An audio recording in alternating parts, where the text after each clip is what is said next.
नमस्कार सभी को। मैं मोहित ओड मनोविज्ञान की क्लास में आप सभी का स्वागत करता हूं। और आज हम ऐसे टॉपिक की चर्चा करने वाले हैं जो टॉपिक रीट को देख लें या सीटेट को देख लें या कोई से भी स्टेट की टीचर एग्जाम को देख लें तो यह टॉपिक क्या होता है, महत्वपूर्ण होता है। इससे एक या दो क्वेश्चन हर बार पूछे जाते हैं। तो हमने फर्स्ट वीडियो में यह समझ लिया था कि जो जीन पियाजे द्वारा प्रतिपादित संज्ञानात्मक विकास का सिद्धांत था उसमें बच्चे किस प्रकार सीखते हैं, कौन कौन सी अवस्थाओं से होकर गुजरते हैं, इतना हमने फर्स्ट वीडियो में समझ लिया था। अब इस वीडियो में, इस क्लास में हम समझने वाले हैं कि जो जीन पियाजे ने 4 प्रकार की अवस्था बताई थी कि बच्चा इस अवस्था में होकर गुजरता है, इस अवस्था में यह सीखता है, इस अवस्था में यह सीखता है। तो आज हम उन 4 अवस्था की चर्चा करने वाले हैं। अगर आप सभी ने मेरा फर्स्ट वीडियो नहीं देखा है जीन पियाजे का कि किस प्रकार बच्चे सीखते हैं, तो YouTube के प्लेलिस्ट में आप जाकर देख लीजिए। आप पहले फर्स्ट वीडियो को देख लीजिए, फिर उसके बाद जैसे आप इस वीडियो को देखेंगे तो आपको अच्छी तरह जीन पियाजे का सिद्धांत समझ आ जाएगा। तो आइए चर्चा करते हैं हम कि कौन कौन सी 4 अवस्थाएं जीन पियाजे द्वारा बताई गई है अपने संज्ञानात्मक विकास के सिद्धांत में। जीन पियाजे द्वारा सर्वप्रथम बताई गई है संवेदना गामक अवस्था। संवेदना गामक अवस्था सेंसरी मोटर स्टेज, यह कब से कब तक चलती है? जन्म से 2 वर्ष। जब बच्चा जन्म लेता है जब से 2 वर्ष तक उसकी कौन सी अवस्था होती है? संवेदना गामक अवस्था। दूसरी अवस्था की बात करें हम, दूसरी अवस्था होती है पूर्व संक्रियात्मक अवस्था, प्री ऑपरेशनल स्टेज। यह 2 वर्ष से 7 वर्ष तक चलती है। तीसरी अवस्था की बात करें हम, मूर्त संक्रियात्मक अवस्था, कॉन्क्रीट ऑपरेशनल स्टेज। यह 7 से 11 वर्ष तक होती है। आपको यहाँ पर भिन्न भिन्न मनोवैज्ञानिकों के अनुसार मिल जाएगा। कोई 12 भी लिख रखे होंगे, किसी बुक्स में आपको 11 भी मिलेगा, पर अगर सर्वमान्य मत को देखा जाए तो 7 से 11 वर्ष दिया होता है। अगली अवस्था की हम चर्चा करें, औपचारिक संक्रियात्मक अवस्था। यह अवस्था 12 वर्ष से 15 वर्ष तक होती है। इन अवस्थाओं में होकर संज्ञानात्मक विकास होता है बालक का, कि संवेदना गामक अवस्था में कितना विकास होता है, फिर दूसरी अवस्था पूर्व संक्रियात्मक अवस्था में बालक क्या क्या सीखता है, मूर्त संक्रियात्मक अवस्था में क्या क्या सीखता है, और औपचारिक संक्रियात्मक अवस्था में क्या क्या सीखता है। वही जो जीन पियाजे थे मनोवैज्ञानिक, उन्होंने अपने बच्चे, पड़ोसी बच्चों पर क्या किया? रिसर्च किया। रिसर्च में उन्होंने देखा कि इस अवस्था में बच्चों ने क्या क्या सीखा और इस अवस्था में क्या क्या सीखा। आइए देखते हैं।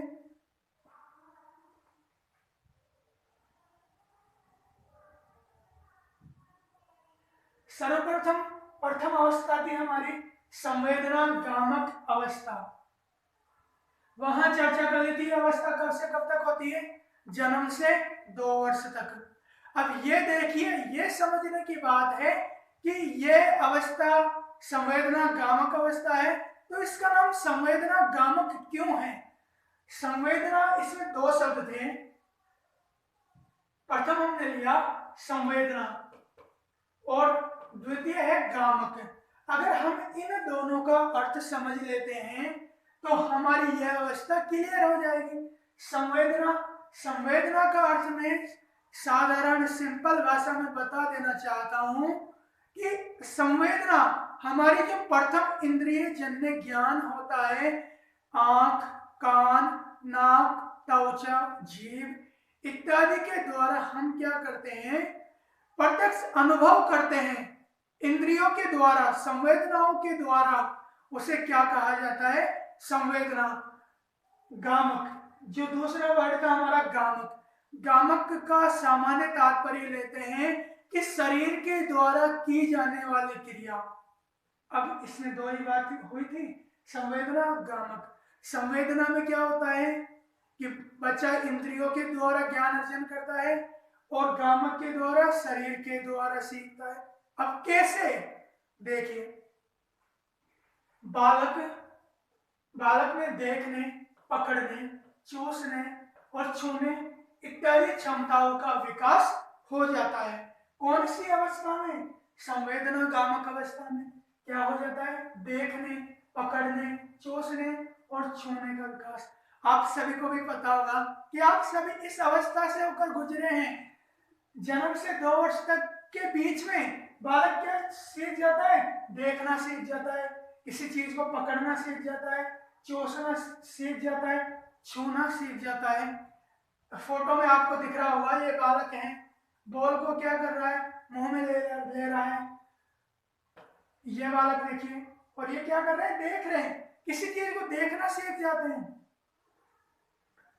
चूसना, छूना, वस्तुओं को छूना, पकड़ना, पकड़ने की आदत सारी सब किस अवस्था में विकसित हो जाती है, संवेदना गामक अवस्था में। अब यह अवस्था जन्म से 2 वर्ष तक चलती है। दूसरी, अगर इस अवस्था की विशेषता की बात करें, बालक का ध्वनि तथा प्रकाश के प्रति प्रतिक्रिया करना। जो बालक होता है वह क्या करता है, ध्वनि, यदि कोई कुछ बोल रहा है, किसी जगह क्या चल रही है, टीवी चल रही है, तो उस आवाज जो ध्वनि आती है उसके प्रति क्या करेगा, प्रतिक्रिया करेगा, देखेगा उसको। जैसे टकटकी लगाकर सुनता है, जैसे हम बोलते हैं गौरव, तो फिर वो देखेगा किधर से आवाज आई। तो इस प्रकार क्या करता है, वह इस अवस्था में सीख जाता है। प्रकाश, यदि उसके हम टॉर्च या कुछ लेकर उसकी आंखों में जलाओ या किसी भी प्रकाश एकदम गेट खोल दो, तो बच्चा आंखों को ऐसे मिनमिनाएगा। तो वह किस अवस्था तक हो जाता है, जन्म से 2 वर्ष तक। तीसरी विशेषता की बात कर लेते हैं, बालक के द्वारा रुचिकर कार्यों को करना। जो बालक होता है इस अवस्था में, जिसमें उसको आनंद आ रहा है, उसकी रुचि उत्पन्न हो रही है, उस कार्य को वह क्या करेगा, बार बार करेगा। हम जैसे किसी बालक को झंझना, घुंघरू कुछ दे देते हैं, तो बालक क्या करता है, उसको बजाता है, क्योंकि बजाने से जो साउंड निकलता है तो उससे वह आनंदित होता है, उससे रुचि उत्पन्न होती है, तो उसको वह बार बार बजाएगा। तो इस प्रकार के कार्य किस अवस्था में हो जाते हैं, संवेदना गामक अवस्था में। आशा करता हूं यह अवस्था आपको क्लियर हुई होगी। अगली अवस्था की हम बात करें, कौन सी थी हमारी अगली अवस्था, आइए देखते हैं।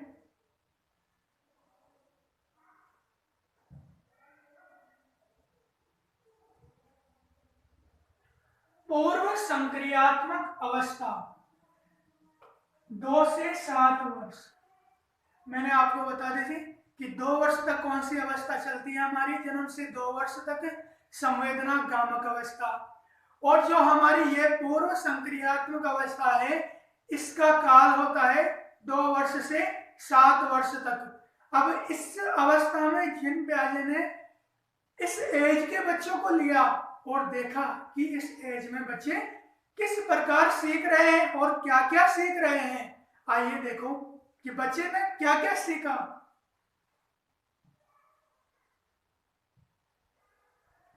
भाषा का प्रारंभ, इस अवस्था में बच्चे में क्या हो जाता है, भाषा का प्रारंभ, वह बोलना प्रारंभ कर देता है। जैसे पहले ऐसे बोलेगा मम्मा, फिर उसके बाद वह मम्मा, मम्मी, पापा इत्यादि सब बोलना सीख जाता है, किसी चीज को कि दे दो। इस प्रकार इस अवस्था में क्या हो जाता है, भाषा का प्रारंभ हो जाता है। अगली कल्पना शक्ति का विकास, कल्पना शक्ति का विकास किस अवस्था में हो जाता है? पूर्व संक्रियात्मक अवस्था में। कल्पना से हम तात्पर्य लेते हैं इमेजिन, किसी चीज को वैसा मान लेना। उदाहरण के माध्यम से समझिए, एक बालक है, अब उसने घोड़े को देखता है तो घोड़े पर टक टक टक कोई दौड़ता है, तो वह भी क्या करता है? कल्पना करके झाड़ू को ही क्या मान लेता है? घोड़ा, और टक टक उसको लेकर दौड़ता है। तो ये क्या हुई? कल्पना। और कल्पना में हम दूसरी चीज की बात करें तो क्या होता है? सजीवता। सजीवता भी देखी जाती है। इस प्रकार वह खिलौनों को, गुड़िया को दुल्हन बनाता है, दुल्हन और दूल्हा बनाकर खेलते हैं, मतलब उनमें सजीवता देखते हैं, कल्पना करते हैं। जो और तीसरी विशेषता है इस अवस्था की, अनुकरण करने की प्रवृत्ति। बालक इस अवस्था में अनुकरण करना सीख जाता है। आपको ये इमेज दिख रही होगी, इसमें एक गुड़िया है, एक लड़की है, ये क्या करती है? जो अपनी मम्मी की लिपस्टिक होती है, तो मम्मी जो लिपस्टिक लगाती है तो यह भी उसको देख लेती है कि मम्मी इस प्रकार मेकअप कर रही है, तो यह भी क्या कर लेती है? मेकअप करने लग जाती है।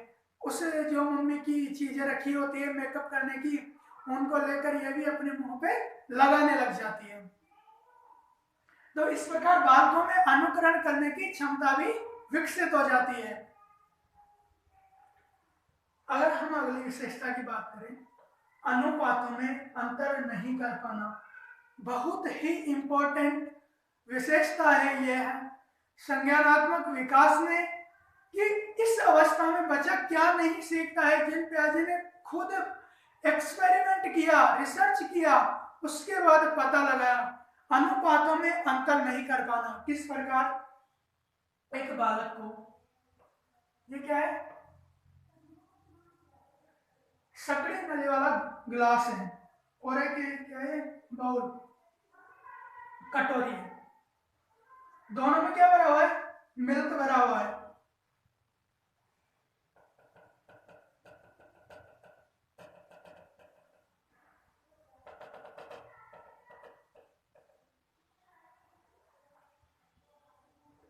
दोनों में क्या है?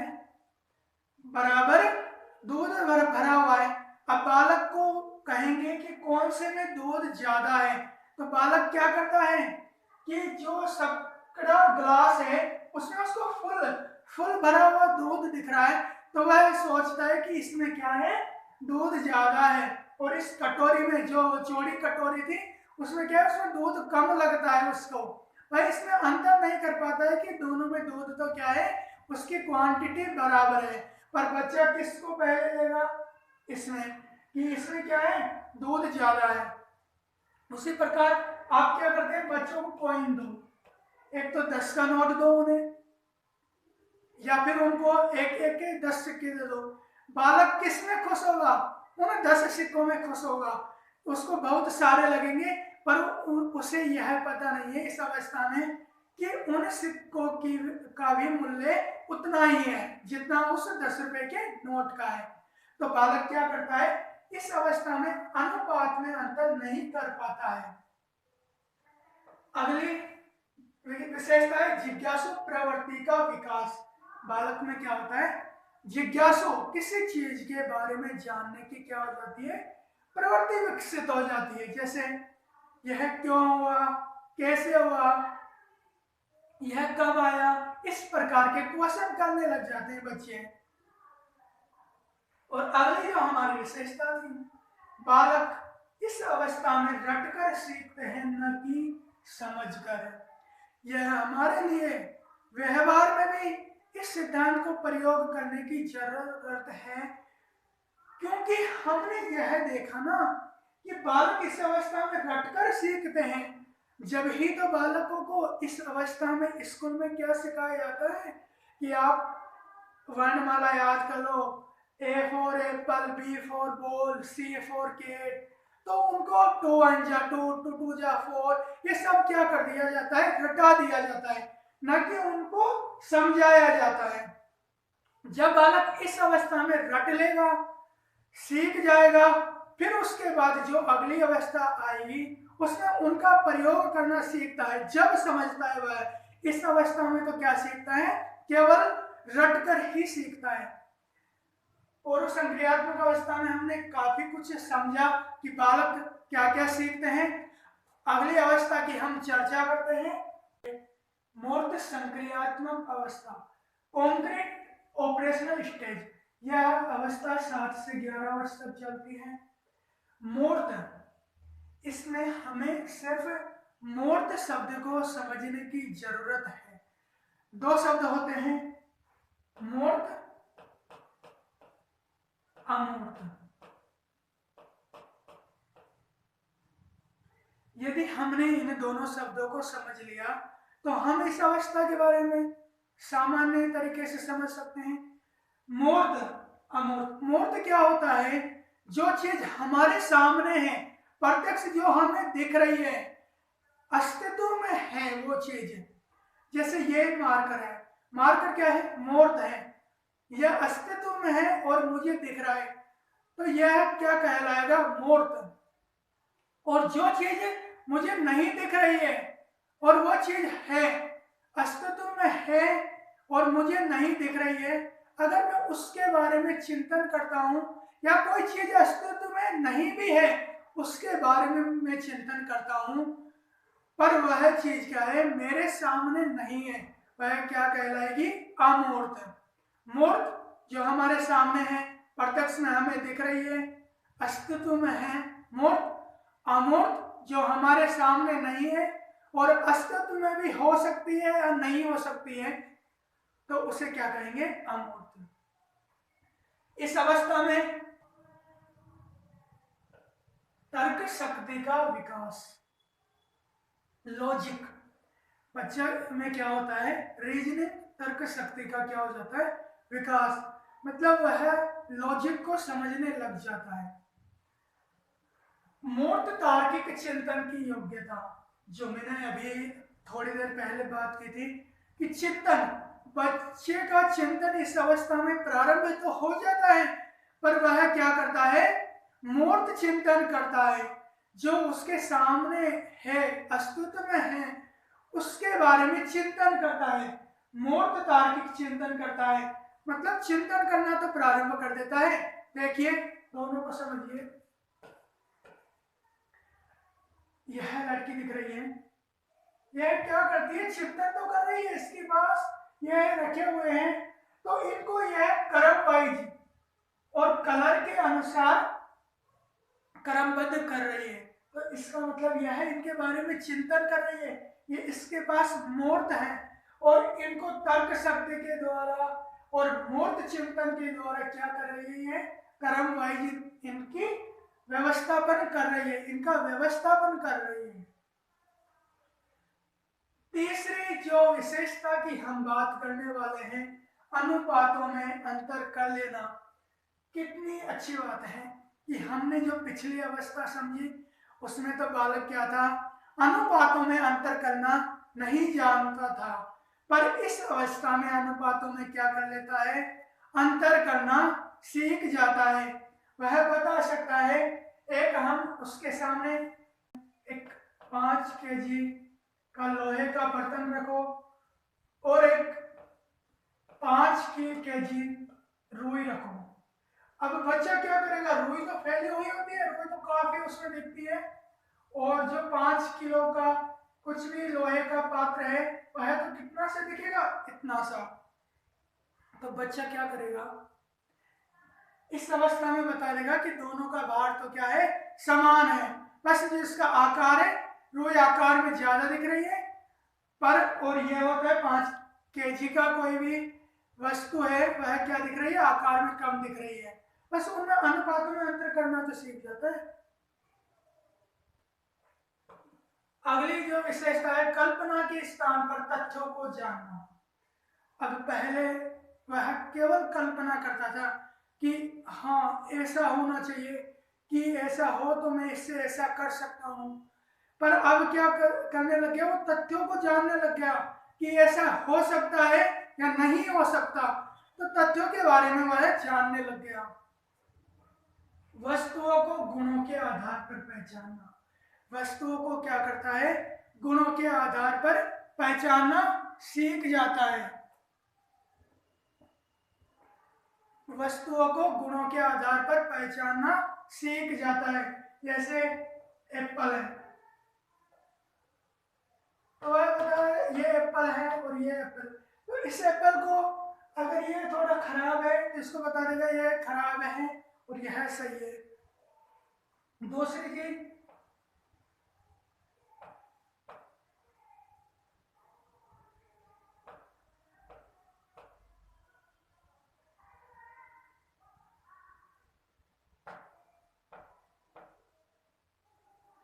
अब देखिए, वह वस्तुओं को गुणों के आधार पर पहचाना, वह इस प्रकार पहचानना सीख गया कि यह है रेड कलर का, यह ब्लू कलर की, यह ब्लैक कलर की। कलरों में गुणों के आधार पर पहचानना सीख गया।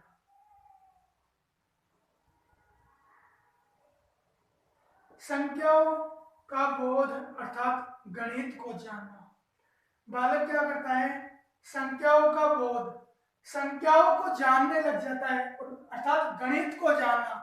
संख्या का तात्पर्य है कि संख्याओं को जानना और गणित को जानना। गणित को जानने लग जाता है वह, जिस प्रकार इस प्रकार कैलकुलेट करना वह इस अवस्था में सीख जाता है। 2 + 2 कितने होते हैं, 4। तो इस प्रकार की गणित की क्रियाओं को वह सीख जाता है। आइए अगली अवस्था की बात करते हैं, हमारी जो अंतिम अवस्था है,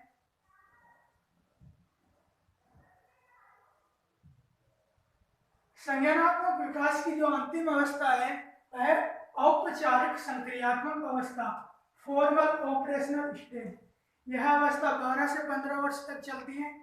इस अवस्था में बच्चा क्या क्या सीखता है, अमूर्त तार्किक चिंतन करने की योग्यता, बच्चे में अमूर्त तर्क करने की योग्यता आ जाती है। अमूर्त तर्क करता है, चिंतन करता है। जिस प्रकार हमने उस अवस्था में बात की थी, बच्चा क्या होता है कि मूर्त चिंतन करता है, पर इसमें क्या होता है, अमूर्त वस्तुओं के प्रति भी चिंतन प्रारंभ कर देता है। तर्क को वैज्ञानिक तरीकों से करना, जो उसका तर्क होता है, लॉजिक होता है, उसको विज्ञान विधि से करता है। यह नहीं कि उसको बिना वजह कोई उसका सेंस नहीं है तभी भी तर्क कर रहा है, वह वैज्ञानिक। जैसे विज्ञान को हम इस प्रकार मान सकते हैं कि गणित ये संक्रियाओं में या वैज्ञानिक विधि में, विज्ञान विधि में संक्रियाओं को, जैसे H2O ही जल, H2O अब वह बता देगा विज्ञान से कि H2O से ही मिलकर जल की उत्पत्ति क्यों हुई। अगली जो विशेषता है सामाजिक भूमिकाओं में चिंतन। बच्चा क्या करता है, सामाजिक भूमिकाओं में भी चिंतन प्रारंभ कर देता है। समाज के प्रति भी सोचने लग जाता है कि यह कार्य मेरे लिए सही है या गलत है। शारीरिक परिपक्वता लगभग पूर्ण हो जाना, इस अवस्था में क्या होती है, शारीरिक परिपक्वता, मैच्योरिटी आ जाती है। विसंगतियों को समझने की क्षमता, विसंगतियां, समाज में विसंगतियां होती है, कुरीतियां होती है, तो वह बच्चा इस अवस्था में यह जान लेता है कि कौन सी सुसंगति है और कौन सी विसंगति है। तो सही क्रियाओं का चयन करना सीख जाता है कि मेरे लिए क्या ठीक है और क्या गलत है। आत्मचेतना का प्रारंभ, इस अवस्था में आत्मचेतना स्वयं के प्रति भी सोचना प्रारंभ कर देता है। जिस प्रकार बच्चा अपने बारे में सोचता है कि वह स्वाभिमान के लिए कार्य करता है कि मेरा नाम हो, मुझे लोग पहचाने, इस प्रकार वह आत्मचेतना प्रारंभ हो जाती है। धन्यवाद। आज हमारी चारों अवस्थाएं समाप्त हुई। अगले क्लास में हम इस सिद्धांत के जितने भी महत्वपूर्ण क्वेश्चन हैं जो पिछली परीक्षाओं में आए हुए हैं उनके बारे में चर्चा करेंगे। धन्यवाद। अगली क्लास में